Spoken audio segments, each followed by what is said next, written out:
बैठिए भाई साहब, बहुत बहुत बधाई आपको रवि कुमार जी। बहुत बहुत धन्यवाद सर। तो देव समझो मेरे सामने रवि कुमार जी आ गए। ये जहाननगर मोरदा, मोरडा सर, मोरडा। मोरडा, हाँ सही बोला है? बिल्कुल मोरडा। हाँ ये राजस्थान से हैं, जी सर। हंसमुख चेहरा है इनका। और मान्यवर क्या कर रहे हैं आजकल आप? सबसे पहले ठहर जाइए, आप अपने साथ अपने भाई साहब, हाँ इधर आ गए हैं। प्रणाम करता हूँ आपको। नमस्कार। आपका शुभ नाम? खुशीराम बैरवा सर। अच्छा जी, रवि कुमार जी हम पूछ रहे थे कि आजकल आप कर क्या रहे हैं? सर मैं राजस्थान के एक छोटे से गांव जहानगर मोरडा से बिलोंग करता हूं, परंतु वर्तमान में मैं रेलवे में एक सहायक के पद पर सिग्नल और संकेत और दूरसंचार विभाग में कार्यरत हूं। जैसे अपने सिग्नल वगैरह होते हैं तो उनकी देखभाल करना, जैसे ट्रैक फेल हो जाता है, कई बार गाड़ियां गिर जाती है सर, एक छोटी सी गलती से बहुत बड़ी दुर्घटना हो जाती है। जी हाँ, जी हाँ। ऐसा ना हो, भविष्य में ऐसा ना हो, उस चीज़ के लिए हम 24 घंटे दिन रात उस चीज़ के लिए तत्पर रहते हैं, जिससे कि आने जाने में किसी भी यात्री को कोई समस्या पैदा नहीं हो। तो आप तो राजस्थान से हैं, लेकिन आप कह रहे हैं थोड़े दूर रहते हैं। आप कहाँ मैं रहते गुजरात रहता हूँ सर। हैं? गुजरात में। जी जी सर। तो राजस्थान में जब भी आप जाते होंगे तो वहाँ तो काफी पानी की कमी वगैरह होती है क्या? हमारे उधर सर पानी की कमी इतनी है कि हमें पीने के तक का पानी खरीदना पड़ता है सर। सबसे बड़ी समस्या पानी की है जी।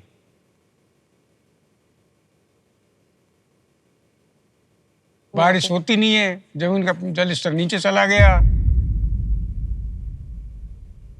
जीवन के लिए पानी बहुत जरूरी है।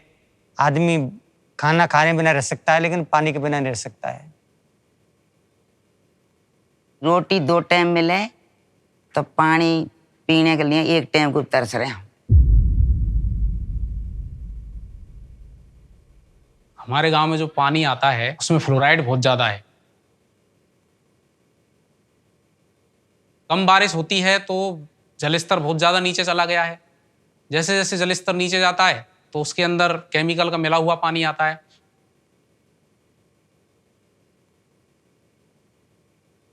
अगर पानी शाम को रखें तो बर्तनों में फ्लोराइड नीचे जम जाता है, तो उसको आदमी पी नहीं सकता। अगर हम ये 5-6 महीने लगातार पानी पी लें तो बीमारी से ग्रस्त हो जाएगा सर।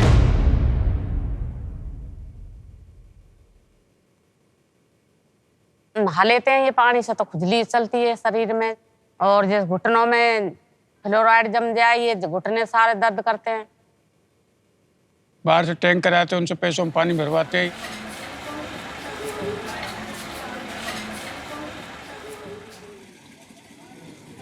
टैंकर आता है 800 रुपये करीब 10 दिन में खर्च हो जाते हैं, तो महीने में हमको 2500 रुपये खर्च करने पड़ते हैं।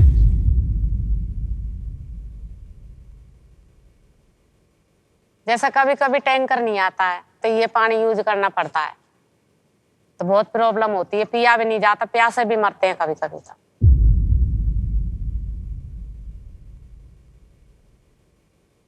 तो 20 साल से बारिश नहीं हुई और अब थोड़ा अच्छा पानी हो जाएगा तो हमारा घर भी खिल उठेगा, हमारा गांव भी खिल उठेगा।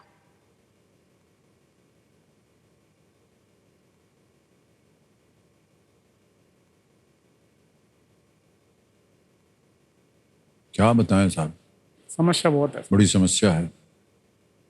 चलिए हम उम्मीद करते हैं आने वाले सालों में या दिनों में। सर आप बोल दो वहाँ के क्षेत्र के कुछ काम कर देंगे तो,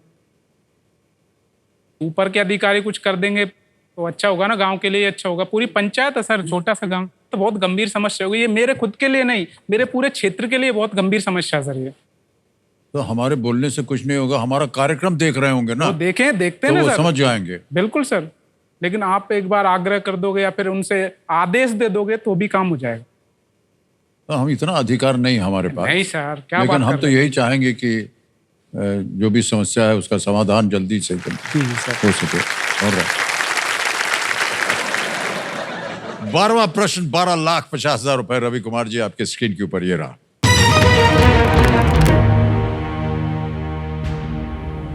दिसंबर 1946 में पंडित जवाहरलाल नेहरू द्वारा पेश किए गए किस संकल्प से संविधान बनाने के लिए मार्गदर्शक सिद्धांत मिले थे?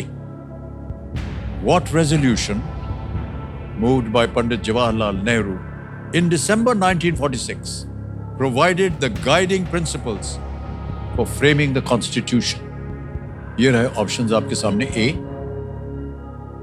Objectives Resolution. B, Republic Resolution. C, Enumeration Resolution. या D, People's Resolution. उद्देश्य संकल्प.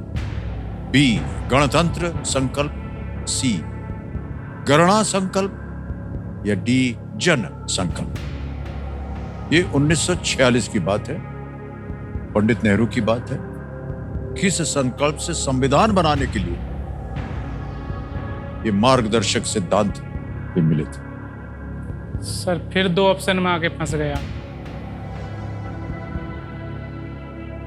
सी और डी तो आंसर नहीं है. गणतंत्र संकल्प भी मुझे नहीं लग रहा.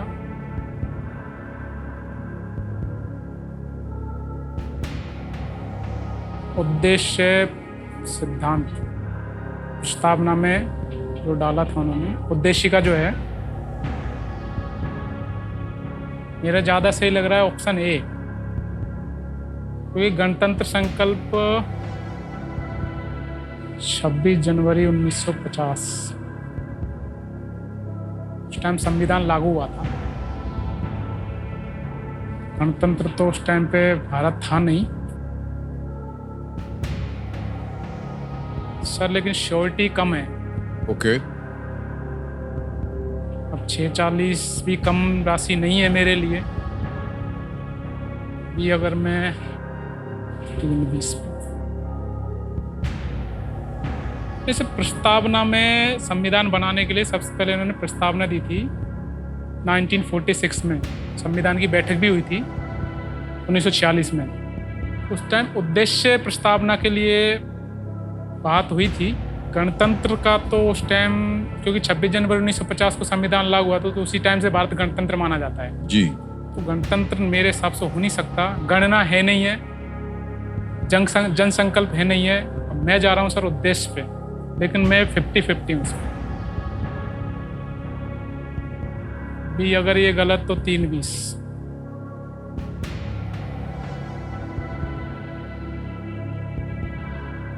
क्या करूं? हमसे पूछ रहे हैं, उत्तर बताइए. भाई साहब, हमको भी इसका उत्तर नहीं मालूम. ये 12 लाख का प्रश्न है. कभी न सुने हैं न देखे हैं इसको. नहीं, मैंने सुना है सर. आप हमसे ज्यादा विद्वान हैं. नहीं सर. नहीं, सही बोल रहा हूं मैं नहीं। आपसे. ऐसे ऐसे प्रश्नों का उत्तर दिया है, हमको तो कभी यकीन ही नहीं हो रहा था. उद्देश्य संकल्पना. Sir please lock option A, उद्देश्य संकल्प. बहुत सोच समझ के बाद कंप्यूटर महाशय ये कह रहे हैं ए, उद्देश्य संकल्प, ऑब्जेक्टिव्स रेजोल्यूशन. ए पे ताला लगाया जाए.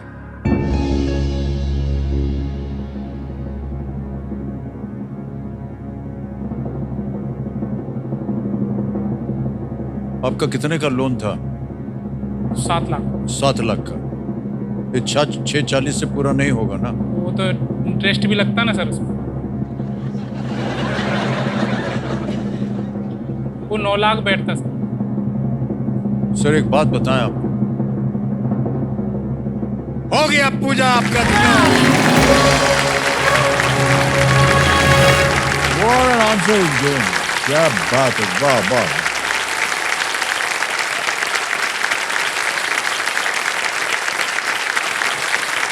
तो जनता आपका सम्मान कर रही है. तो समझ रही है कि आपने कितने कठिन प्रश्न का उत्तर दिया है. बहुत बहुत बधाई आप. पंडित जवाहरलाल नेहरू ने 13 दिसंबर 1946 को उद्देश्य संकल्प पेश किया था, जिसे जनवरी 1947 में पारित किया गया. संविधान की प्रस्तावना में लिखा था, भारत को एक सॉवरन, स्वतंत्र गणराज्य बनाने के संकल्प.